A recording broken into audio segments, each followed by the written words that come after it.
Muchísimas gracias por seguir con Uno más Uno.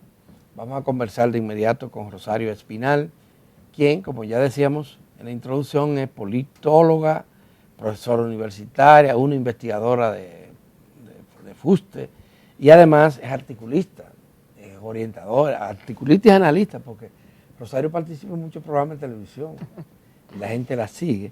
Le hemos invitado ahora porque el panorama político nacional está bastante complejo. Ahora estamos esperando la rendición de cuentas, Rosario, del presidente Luis Abinader. ¿Qué tú esperas que diga? Bueno, típico rendición de cuentas, o sea, hay como una especie de formato en donde los presidentes van el 27 de febrero, lo positivo, enumeran todo lo positivo que han hecho, que están haciendo y lo que quieren hacer. Hacen muchas promesas. Claro, entonces es eso básicamente, pero eso es normal. Tampoco se le puede pedir a un presidente que vaya a hablar de sus problemas o de los problemas del país o de sus deficiencias. Entonces, generalmente eso es lo que pasa. Cuando pronuncian los discursos, ¿qué es lo que se busca? Ah, mira, ¿qué no dijiste? Hablaste de esto, pero no hablaste de aquello, dejaste esto fuera, ¿por qué no hablaste de esto? O sea, ese es el tipo, digamos, de crítica que normalmente se le hace. Pero los discursos de rendición de cuentas son básicamente eso. Lamentablemente. Y son normales en la en los países. En todos los países. En todos los países. Son Mira, así. Estados Unidos ahora el presidente acaba de rendir cuenta. Claro, eso es el momento de resaltar la ejecutoria de la manera más positiva posible que tienen. Esa es la dinámica. Pero casi siempre los mandatarios aprovechan esta oportunidad para hacer anuncios importantes de lo que van a hacer, de la tarea pendiente. Por eso, sí, claro. ¿Qué se espera ahora de eso? Además de los 2 proyectos de leyes que ya se han anunciado. Yo me imagino que el presidente va a anunciar obras. El gobierno ha estado muy rezagado en el área de obras de infraestructura. Incluso economistas han hecho esa crítica de cómo el gobierno, pues, no ha incluso utilizado el mismo presupuesto que destina a obras públicas y que llega a octubre y no han gastado ni el 50%. Ese tipo de crítica le han hecho los economistas al gobierno. Entonces yo pienso que como ya es un año preelectoral, se va a acelerar. O sea, es el 27 de febrero, ya el próximo 27 de febrero habrán pasado las elecciones municipales. Las primeras elecciones. Y estaremos ahí ya en campaña completa para las elecciones presidenciales y legislativas de mayo. Entonces, este es el último discurso de rendición de cuentas antes de la campaña, digamos. Entonces, el presidente, yo supongo que va a hacer un discurso así muy positivo de su gestión e indicando las grandes obras que va a hacer en lo que queda de su mandato. ¿Será que va a concluir? Porque las obras que se inician ahora, si son grandes, es muy difícil que concluyan antes de las elecciones. Pero el presidente en Baní creo que adelantó algo, porque decía que ahora que le sigan los pasos, porque él va en Asua. Él va en Asua, en Baní, no en Asua, que él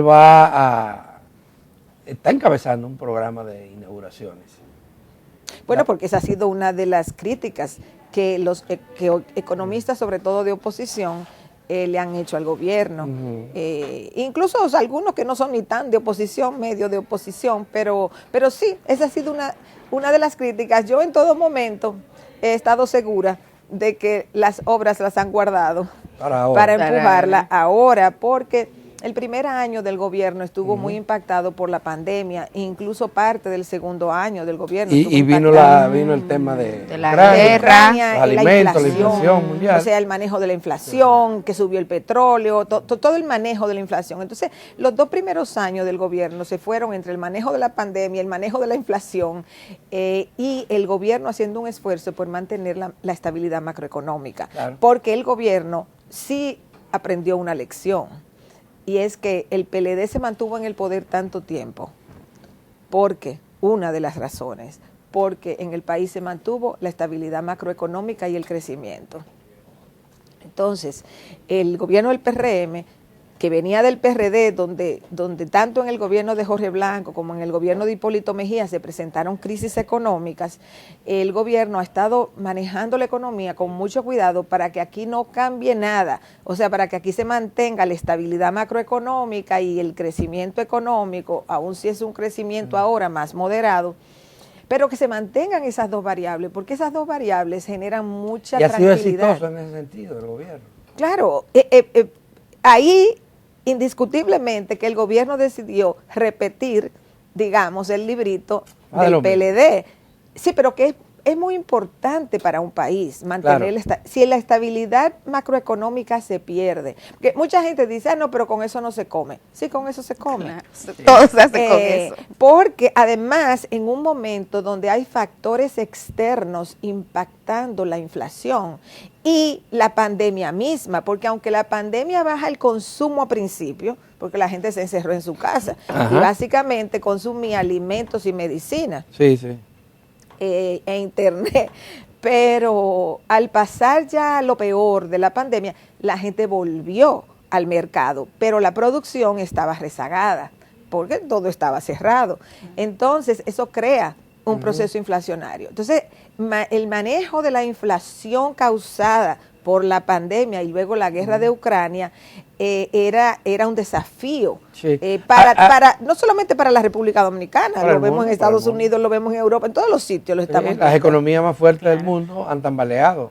Claro. Debido a entonces el gobierno se ha dedicado a que no se le vaya de la mano el proceso inflacionario. Por eso han tratado de que la moneda, que el peso tampoco se devaluara. Al contrario, buscaron la forma de revaluar un poco el peso. Ahora lo están dejando deslizar, pero a principio lo revalorizaron un poco, porque también eso te reduce la inflación. Si el peso comienza a devaluarse, es un factor agregado inflacionario, porque nosotros importamos muchas cosas. Rosario, además de esos retos económicos, esta tercera rendición de cuentas también encuentra al gobierno con algunos retos a nivel social y a nivel legislativo. Ya el presidente ha comenzado a perfilar un poco cuáles proyectos piensa priorizar en la próxima legislatura que inicia el 27 de febrero. Hay dos de estos que han sido muy controversiales y me gustaría que compartas con la audiencia de Uno más Uno tu opinión. Uno, la ley de trata que finalmente retiró con la promesa de volver a reintroducir. Hay quienes dudan que eso suceda. Y segundo, el tema del Código Penal. Para tener tu opinión, por favor. Mira, sobre la ley de trata, ese va a ser un tema sumamente complicado. ¿Por qué? Porque aquí hay una gran masa de inmigrantes que son producto de la trata humana. O sea, no han llegado aquí con papeles legales, y si tú no llegas a un país con papeles legales, alguien permitió que tú entraras. O alguien permitió... ¿De allá o de aquí? O a veces pero de los tú no dos. tienes jurisdicción sobre los de allá, tú tienes jurisdicción sobre los de aquí. Pero incluso, supón tú que la gente pasó por su cuenta. Vamos a suponer que la gente pasó por su cuenta, no fue que nadie lo pasó, no fue que hubo una cadena de trata. Vamos a suponer, por un momento, ¿qué pasa? Tú llegas aquí y tú los empleas, porque la población haitiana está altamente empleada en la República Dominicana. No está simplemente, no está en campos de refugiados, no. Está empleada. La población haitiana está empleada en el sector agrícola, lo que comemos lo producen fundamentalmente inmigrantes haitianos indocumentados. Y hasta en los servicios. Las casas, los edificios donde vivimos, donde trabajamos, las construyen fundamentalmente los haitianos. Dos sectores donde la mayoría de los grandes hoteles. Lo hacen toda la construcción. O sea, si uno va a Punta Cana, a Bávaro, a la zona incluyendo la pública, las obras públicas. Las obras públicas, el metro, todas esas obras. Entonces los dominicanos viven en una ficción. Sí, totalmente. O sea, movilizados por personas que lo único que buscan es que se mantenga ese estatus de ilegalidad de inmigrantes, y que si tú que si tú le dices lo suficiente a los dominicanos que detesten a los haitianos van a desaparecer por arte de magia. Y no es así. No. O sea, los haitianos han venido aquí por décadas. Ese no es un asunto de hace 10 años, ni 20 años, ni 30 años, no. Lo que pasa es que en la era de Trujillo y en la época inicial de Balaguer, como en Haití habían dictaduras, los gobiernos autoritarios dominicanos negociaban contratos con los gobiernos autoritarios de dictadura. No solo los gobiernos autoritarios, porque Antonio Guzmán... Incluso en la época de Antonio Guzmán, cuando aquí se da la democratización, en Haití todavía había una dictadura. ¿Y tú sabes quién fue el que encabezó esas negociaciones? Sí, yo sé. El presidente de la Suprema, del Tribunal Constitucional. Milton Rey de Vara. Exacto. O sea, estamos hablando de la época democrática. Entonces, ¿qué es lo que sucede? Toda esa población es indocumentada. El objetivo dominicano es que esa población se mantenga indocumentada. El objetivo de los sectores empresariales, el objetivo del gobierno y de todo la mayoría de la gente. ¿Por qué el Estado dominicano no se plantea como objetivo regular eso? Porque si tú regulas la población inmigrante, va a tener más derechos. Y el objetivo es que no tengan derechos. Unos para explotar económicamente y otros porque tienen el terror de que si tienen derechos van a votar y entonces van a votar en contra de los intereses dominicanos. Tú conoces bastante, Rosario, en el mundo. Muchos países que tengan ese tipo de política. Porque en los países desarrollados, es cierto que hay controles migratorios y tienen que existir, no hay un solo país que no lo tenga, pero hay estatus también para los extranjeros, legal, y les permiten reincorporarse. Un país con institucionalidad no puede sostener una masa migrante tan grande indocumentada. Por ejemplo, en Estados Unidos se estima que hay unos 12, 14 millones de inmigrantes indocumentados, pero la proporción de eso con la población total del país, que son unos 325 millones. Y con la población de inmigrantes legales. Y con la población, exactamente. Tú tomas la dominicana. La población dominicana en Estados Unidos es fundamentalmente legal. Mira la paradoja. Los dominicanos emigran a países donde hay leyes que protegen la migración y son fundamentalmente legales. O sea, el 90% mínimo de los dominicanos en Estados Unidos son legales. Aquí ocurre lo contrario. Y en España, los que están en España, la mayoría son legales. Aquí es lo contrario, la mayoría de los inmigrantes son indocumentados, pero viven aquí. La inmensa mayoría, habrá que decir. Ajá, viven aquí no 3 meses, ni 6 meses. Hay quienes tienen 50 años y no tienen papeles. Y no tienen papeles. Entonces, mira, supón tú que aquí saquen a todos los inmigrantes haitianos, se los llevaron para Haití. Lo que no va a pasar, porque eso es ya inviable por la cantidad de gente que hay. Pero vamos a suponer que se hace. Y para que sigue llegando. Claro. Y los descendientes que nacieron aquí, que no tienen mecanismo legal para hacerse nunca dominicanos, esa población está creciendo. En 50 años, que por lo menos yo no estaré viva, en 50 años, ¿qué va a pasar en la República Dominicana con los hijos de inmigrantes documentados que aquí se creen que porque la ley no les permite recibir un acta de nacimiento van a desaparecer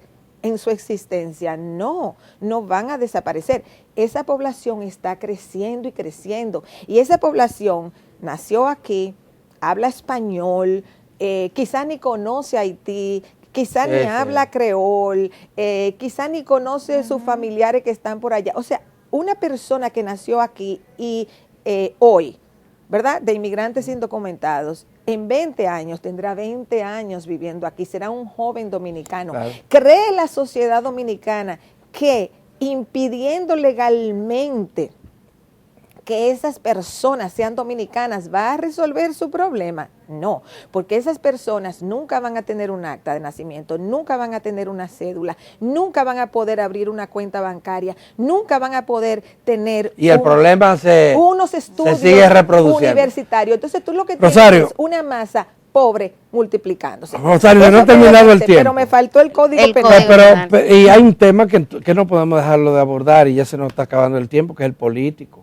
Bueno, pero del Código Penal Ajá. yo quiero decir algo. Sí, dígalo. Del Código Penal, cuando yo oigo que dicen que van a aprobar el código con la penalización total del aborto sin las causales, dizque porque no se pueden abordar en el código los temas que dividen la sociedad, realmente, si usted penaliza totalmente el aborto en el Código Penal, usted primero está penalizando el destino de la mitad de la población, que son mujeres, que son las que se embarazan y que pueden enfrentar situaciones como peligro de muerte, violación, tener que mantener obligado un embarazo que no es viable, que va a morir la criatura, no se va a desarrollar el feto. O sea, usted está condenando la mitad de la población a sufrir una miseria de salud física y emocional, penalizando eso. O sea, esto no es un asunto de si usted va a sacar los temas controversiales, esto es un asunto de humanidad. Las 3 causales del aborto por las que se está luchando,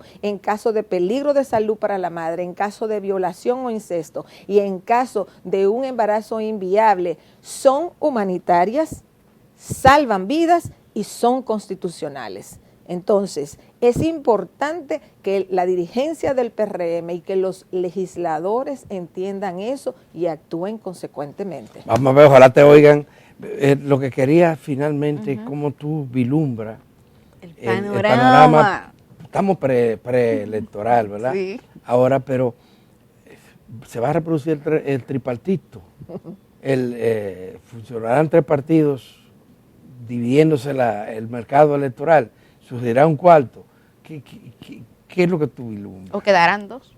¿O quedarán 2? Bueno, mira, en la República Dominicana, viendo hacia atrás, el tripartidismo existió en la década del 90, o sea, comenzó a fines de los 80 y existió en la década del 90, pero tiende a ser efímero, porque los dominicanos ya se han habituado a la idea de que no les gusta la segunda vuelta. La segunda vuelta se introdujo en la Constitución en el 1994.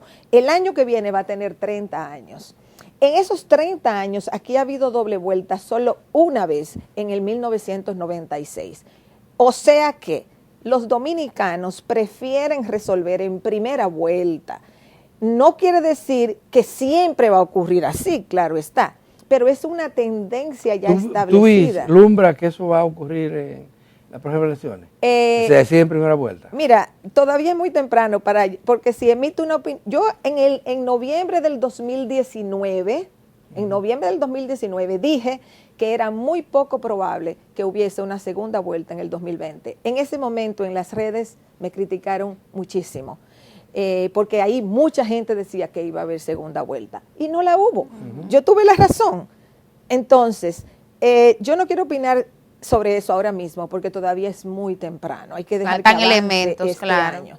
Pero lo único que puedo decir es que en 30 años solo ha habido doble vuelta en el 96. Tú hablabas de que el PLD, y bueno, salió la Fuerza del Pueblo, que uno de los dos iba a dominar Iba a absorber la el otro. oposición, en este caso. Pero, lo que pasa, mira qué es lo que pasa con el PLDismo. El PLDismo está dividido, su base electoral es la misma. Sí, Es la misma. es su mismo mercado. Exactamente, su base electoral es la misma. Entonces, hasta que ellos no resuelvan ese problema. y lo resolverán. ¿Tienen solución? Bueno, ahora mismo no, porque ellos siguen en su lucha. Ellos siguen en su lucha y no sabemos hasta cuándo ellos van a seguir en esa lucha. Eso no lo sabe nadie.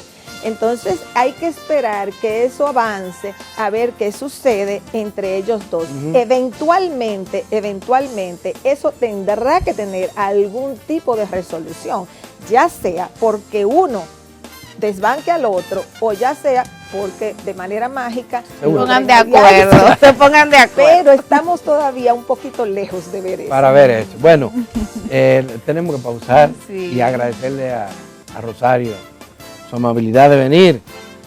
Siempre que le invitamos está presente. Qué bueno. ¿Y cuánto nos ayuda? ¿Ustedes se dieron cuenta? A entender, ¿Cómo habla esta mujer? sí. Muy bien, gracias. Rosario. Retornaremos entonces en un minuto.